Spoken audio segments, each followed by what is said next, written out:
In the first video, we covered what an agile and digital stage gate looks like. And now we'd like to share with you an actual client case to show you how the theory works in reality. In this specific client, they had a new product they were going to launch, and their goal was to figure out, should we build a plant? And by the way, if we're going to build a plant, we need to have it active by 2020. So there's only a couple of years left.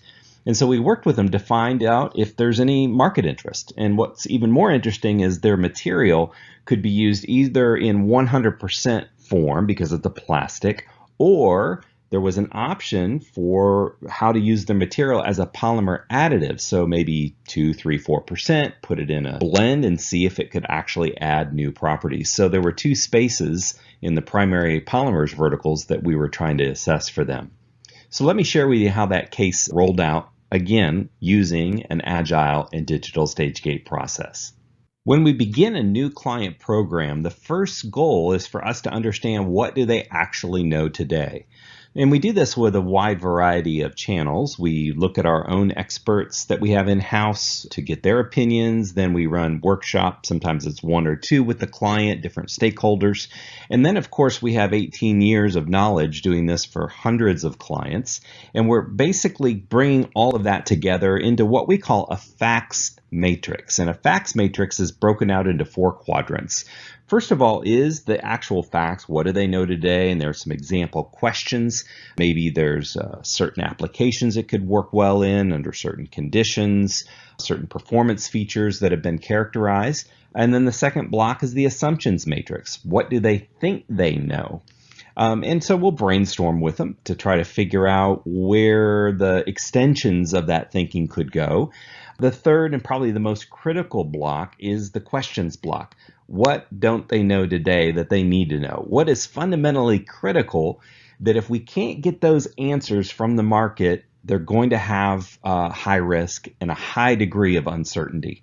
And so our goal is to capture those questions that we have to go out and find those answers to. And then, of course, the last block are the surprises. The surprises are what could be just completely blow my mind. Wow, brand new directions that we could go into, new spaces we could open. And of course, if we could find those surprises, it could possibly open up completely new and extended markets. The next step is once we get that facts matrix assembled, we understand that baseline, our goal is to design what we call material concepts. Now, you may not have heard that before. That's a special chem terminology.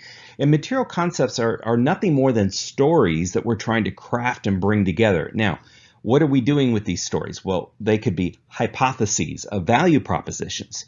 They could be ideas for applications that we could weave together. They could be potential end-use benefits, or it could be based on the technical data. And there's sometimes more than one material concept. In some cases, and in this case for this client study, we actually designed 6 different material concepts for 6 different applications and hypotheses that they needed to validate. Our next step then is to go out to that external network. And of course, we have 500,000 profiled members and specifiers that we can draw from. And in this case, we actually went out to 20,000 of our engineers.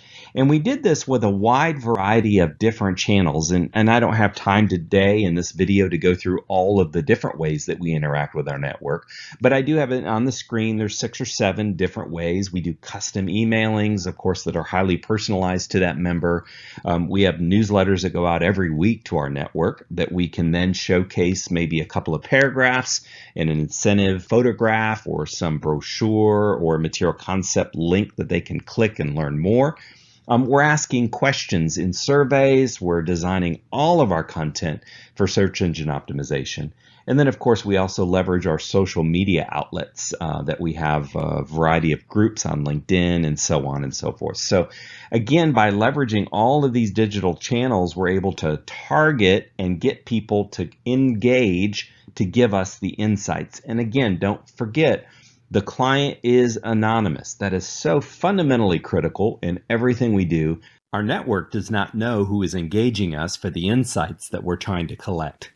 Once we gather that feedback, we then look at our own members' behavior. In some cases, no response is also a good indication. You may think, oh, wow, this OEM that was in my dream list that we could have engaged, nobody clicked from that OEM. Why? That's interesting. Sometimes we'll actually call up our members then from a specific target and ask them, hey, we saw that you were at least interested in some aspect of the technology, but you were not interested in this. Is there a reason why? And we can capture that information. So we combine the behavior of our own members and also the historical behavior of those members together with the online feedback that we gathered digitally. And now here's the third component, phone interviews. Again, critical to go that next level in gathering insight, because a lot of our members are technical. I myself am a technical person. I like to talk about technology. I like to talk about what's new. And so we're able to extract via phone interviews that next layer of detail that a lot of times people might not be willing to share through a digital form or format. And then, of course, our own bibliographic research rounds out the analysis in how we gathered. So to recap what we did for this client, there were 280 companies that gave us insights through the digital channels, and we went the next step to interview the 99 companies. The end result was in 4 months, we were able to literally map the market of opportunity. There were 9 key markets that we had identified that we dove deep. We gathered enough technical data in order to create, again, a matrix that I'll show you on the subsequent slide, and to show them the top 3 markets that were actually worth pursuing.